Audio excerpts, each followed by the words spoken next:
Montez Sweat for a second, Chase Young for a third. What is going on in Washington? We have your answers here on your 31 October Daily Commanders Update. Let's go. Greetings and salutations, and welcome to your Daily Commanders Update for 31 October. I'm Nathan Barry. That's the Stoner. We are on the Believe Network here for Ref the District.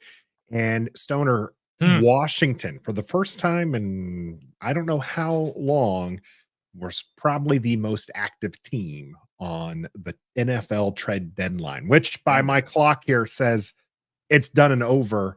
We have two trades that the Washington Commanders make. They are sellers this time out, making Ron Rivera's task to keep his job all the much more harder. As first news came about earlier today that Montez Sweat was traded for a second round pick to the Chicago Bears. Yeah. Montez Sweat was always a good to great defensive end, a good edge rusher, somebody who was reliable. Washington did trade up 2 seconds to get him, late in the first there. Now they recoup that second, but I think that's a perfect deal for somebody who's never been elite level talent. I agree. Yeah, I agree. He definitely has not been elite, but you nailed a lot of the the descriptions of him. He's been very dependable. I think a couple years ago he missed a bunch of games because of his jaw, and then COVID, and then I think his brother passing away. But other than that, he's played every single game. He's always there. He's always very good. His if you want to look at all those advanced stats, they're all very good. His sack numbers haven't been great, but they've been good. He's been a very good player for Washington, and it's kind of sad to see him go. He's been likable. He's been a good community member, all those things that you hope for in your young draft picks. But everything is new in Washington for the Commanders. From the very top, everything's new. It's going to be new in the coaching staff as well. The front office, so much is changing, so much is going to change, so much has changed. And it's just crazy to kind of see all these things that have been going on. But Montez, yeah, I like Montez as a player and as a person, so it is kind of sad to see him go. Yeah, I would actually said at the beginning of the season that you'd have to keep Montez if all things were equal because he's shown the consistency. Sure. Now, Chase Young has had many more explosive games that have been pretty impressive, but Montez Sweat is gone. He's a Chicago Bear now. Interesting that he has an expiring contract. So we have to probably expect some kind of deal being made because as a second round pick, that's pretty bold of Chicago, who's on their way to being the number 1 overall pick. Right. Giving up that kind of asset for a 9-month rental. So I would expect there to be some stuff, but that is Chicago's deal now, not Washington's.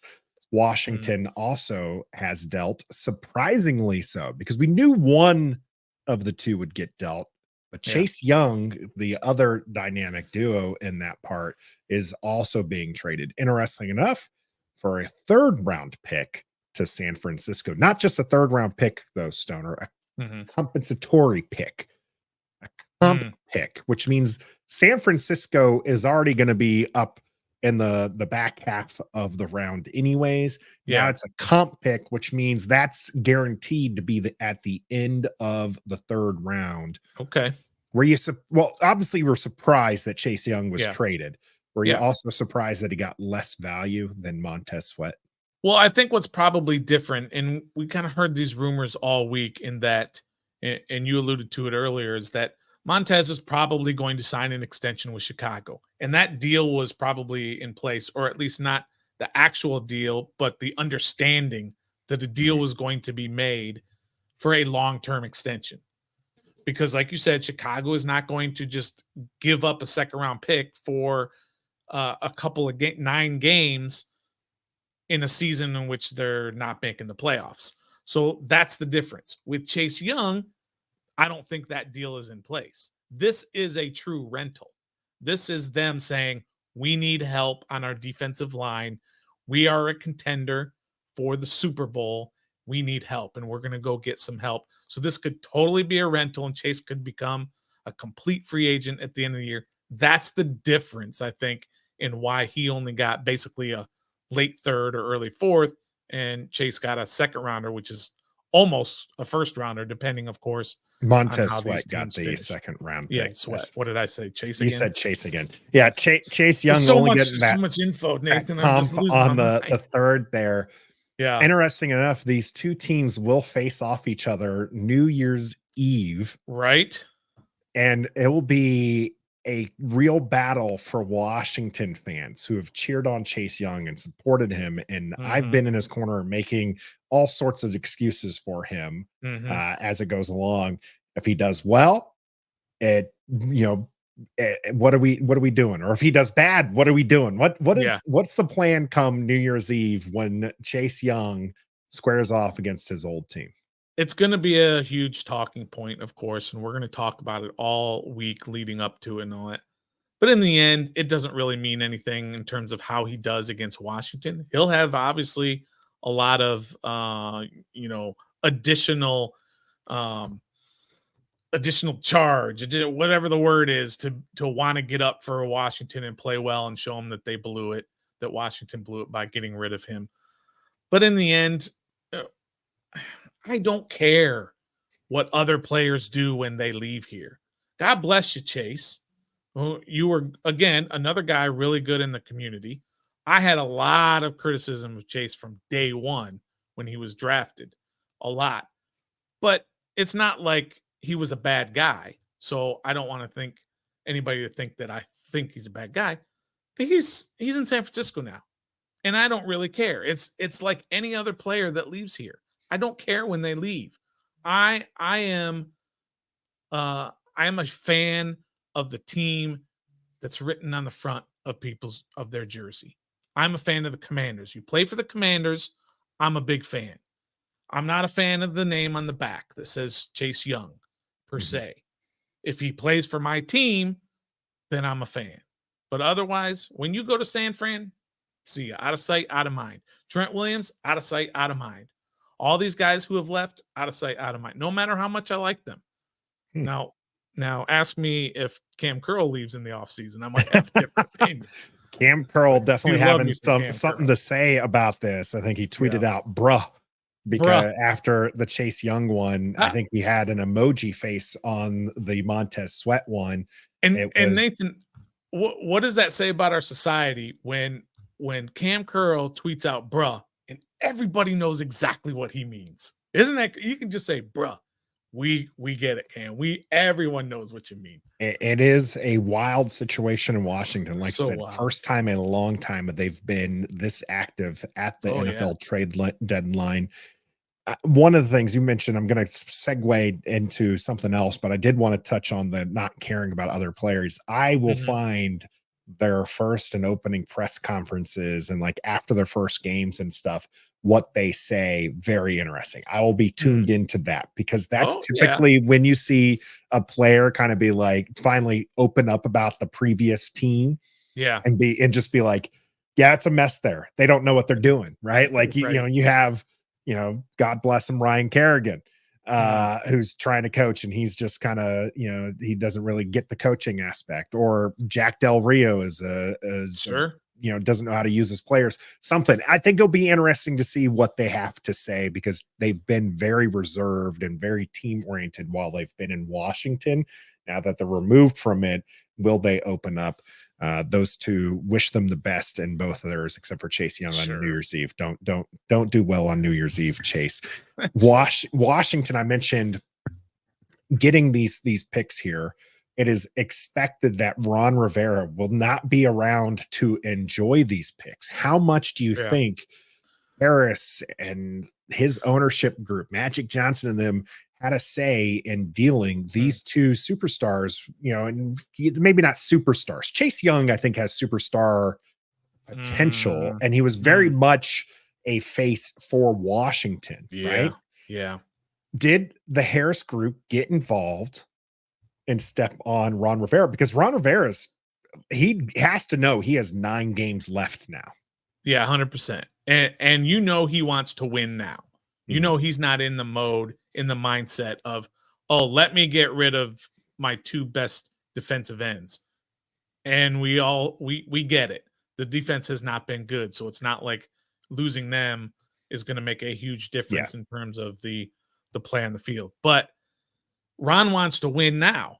And what Diana Rossini said is, she said, I was told Washington ownership had a strong hand in deciding to deal both Chase and Montez. Many in the building wanted to keep them because they believe in this team. But in the end, it's about the future to the Commanders. So that says it all. Josh Harris and his people said, I don't care, Ron. I know you want to keep these guys, that you want to make a run at these playoffs, but I've seen enough. I saw 8 games, and that ain't good enough. We're selling, and we're going to start this rebuild. So I think Josh Harris had everything to do with this trade. Yeah, Rossini actually doubling down on that with another tweet and saying that people in the building were ecstatic. They were cheering on the deals that were made. Of course, that has to be with the group that is expected to stay and not the group that is expected to leave. Yep. I think that it's going to be interesting. Washington currently having 5 picks within probably the top 100. I think that comp pick should kind of sneak into the 100 range there. And I think that is going to be very interesting to see who is at the helm for that, who's making those picks, and if there's any more, because Washington, this was what they made during the trade deadline. Once the offseason hits and you get a new GM in and you get a new coach in and everything, they can look to do some more wheeling and dealing. Who else is on the chop block? You have 2 defensive tackles that are making big time money. Jonathan Allen will be 29. Maybe with 2 years left on his deal, you can get another first out of that because he's been playing at a strong level. God forbid, oh my goodness, please do not do this to me. But Terry McLaurin could potentially get you some assets back that help. And I get it. That's the guy that you don't, though. And it's not the affinity that we have for him being Terry and all, but Terry's a building block. I don't think those other guys are building blocks simply because of their play on the field didn't prove that. But Terry's a building block. And he just signed. I don't even know if his contract actually starts until next year. It is his extension. Yeah. It is going to be one of those things, Stoner, where I think that you definitely shouldn't trade Terry McLaurin. I'm not you're not advocating from Bleeding Bird again. I'm not doing it. I'm not from the bunker. I'm not saying that you got to trade him. What I am saying is, maybe that is what the new GM will take a look at and try to do. I think that having a wide receiver is a talented wide receiver like Terry McLaurin would help a young quarterback, Sam Howell or somebody else. That is for the new person to decide when we get closer. We'll talk about what they can do with those 5 picks, but we really don't know where they're going to be. We figure they're going to be in the front half of those rounds, but we also don't know the players or anything like that. Exciting times here in Washington with all of these moving parts. It does kind of put a cloud over the rest of the season, though, Stoner, knowing that this team is already looking for the future. Yeah, I think that's fair to think that way, that you're thinking, well, why should I bother kind of following the team? But there's still a lot of excitement, and it comes on the offensive side of the ball. Sam Howell. This season is and always has been and always will be about the development of Sam Howell. So don't even kind of get that twisted.